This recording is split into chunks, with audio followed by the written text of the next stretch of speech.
You remember the sound of your own crying before you remember comfort. Not loud, not dramatic, just small, steady sounds leaking out of you into a room that never changed.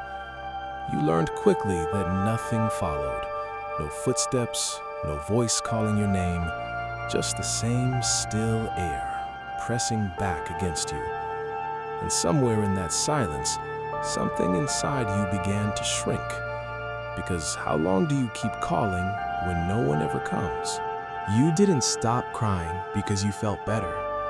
You stopped because your body understood something your mind couldn't yet hold. That reaching outward changed nothing. So your nervous system adjusted.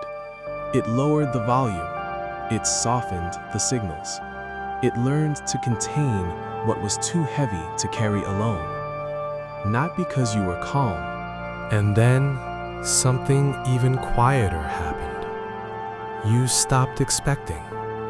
You stopped scanning the doorway. Stopped listening for footsteps that never came.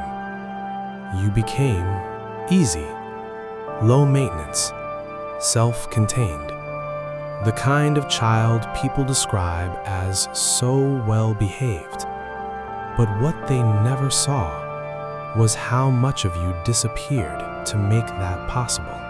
That adaptation stayed with you. It followed you into every room where your needs felt negotiable. You learned to read silence like language, to feel shifts in tone before words were spoken, to shrink before being asked. Because somewhere deep inside, your body still believes that being too much means being left. But that child didn't disappear.